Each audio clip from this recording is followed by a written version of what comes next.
quickly, we have a really, really cool lesson today. I actually saved this one separately. This one is kind of our DHV 1.1 or 2.0. And this one is the Mega DHV. This is something that what we're going to learn today is something that is the absolute game ender. If you want to leave a DHV and you want somebody to fully understand that you are the apex of what you do, you know what you're doing, you're high value. I mean, they need to be associated with you. They need to buy from you. They need to be one of your clients.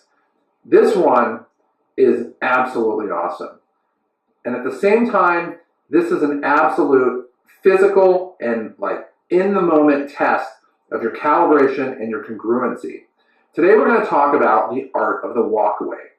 Now, this is something we're going to talk about today. Very few people do. I mean, we're talking about like hundreds of a percentage of salespeople. But it's really what defines the cream of the crop from just everybody. It defines the guy blowing out the Tour de France versus everybody who's in that one little peloton riding together, and they're all happy because at least they're together, but none of them are winning the race. Now, in the community, this was an important part because it's one thing to really say things that are high value. It's another thing, although really, really good, to demonstrate high value. But what we're going to show you today is the grand slam of high value.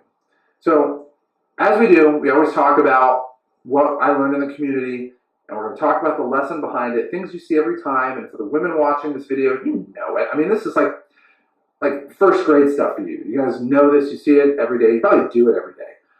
And then we're going to transition over to the sales lesson and how it pairs up exactly with that. Now, when a guy in the community, if we were walking up to a girl, the first thing that she thinks is, all right, it's on. This guy definitely is interested in me. And it may be the case, it may be not. But either way, my goal is not to get her number. It's not to get anything. I'm kind of vetting her. I want to make sure that if I'm going to have her number, that she's going to be worth my time. And, you know, all the work that I've done to improve my life, I want to make sure that I'm including people in my life who have an equally strong life, who have equally done the work to improve themselves, and who can really help me calibrate. And for me, I can help them calibrate as well.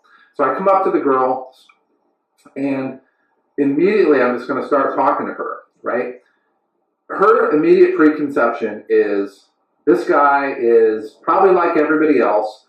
If he does one thing like everybody else does, he's out. I mean, talk about hair trigger, short leash. She's ready to go. And it's not a bad thing. I mean, it's a time management technique. I mean, think about it. For the guys out there, if you're going out there and hanging out with your friends and 100 women went and hit on you, and the first 99 of them were trolls, and you wanted nothing to do with them, number 100 comes up, you're going to be on as equally as short leash. In fact, the women out there probably are more patient than the guys would be, to be honest. So what we're going to do is we're going to do things that demonstrate our high value. And that we're not going to get into that again. That is a separate lesson. But as we're doing that, we're spiking attraction, we're doing push-pull, we're getting the woman basically to a point where we're getting off the autopilot so I can actually have an honest conversation with this girl.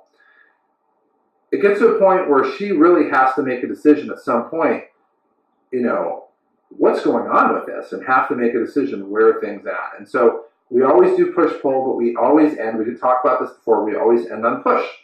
And so we'll flirt, talk about friends, flirt, talk about how good of a friend she's going to be, wash, rinse, repeat, and we'll flirt with her. But we'll do one more thing that no guy out there is going to do. I mean, the rarity guy do. And in fact, if a guy does this, it just reinforces our high value to the girl. Is we'll literally flirt with her and we'll walk away. We'll have an excuse. I got to drive my friends. You know, it's nice talking to you. Maybe we'll catch up later or whatever it is. And just walk away. And so we end on the flirt. And we literally just say, hey, I got to go. I got to catch up with my friends. And you walk away. And you do not turn around. And you do not immediately re-engage.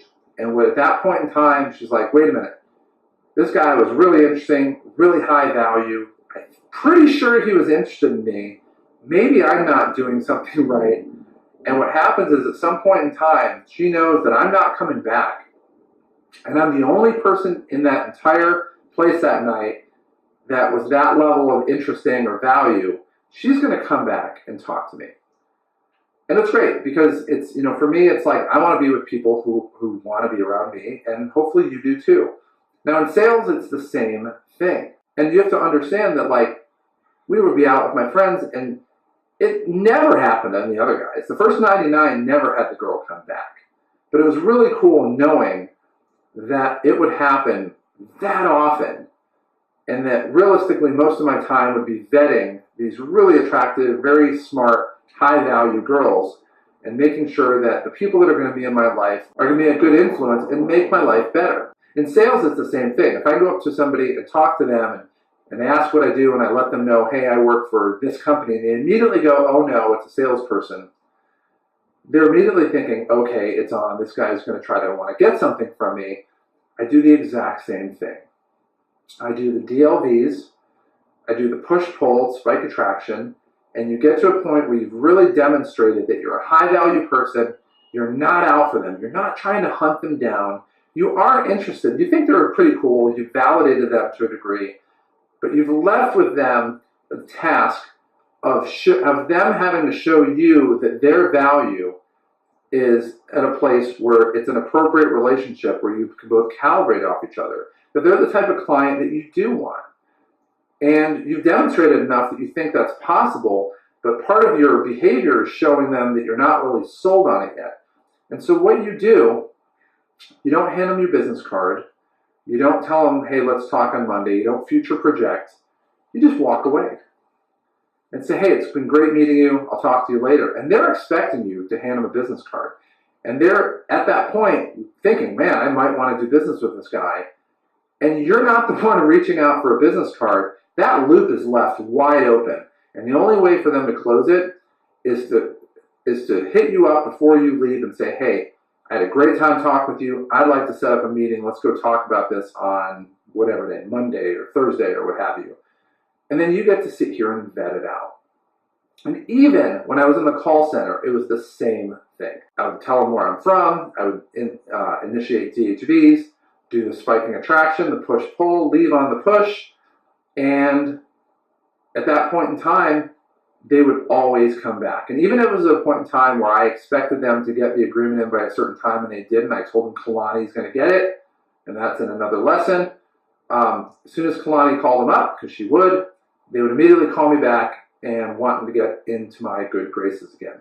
So the idea behind this is it's important to set DHVs, it's important to improve yourself, all the things that we're doing.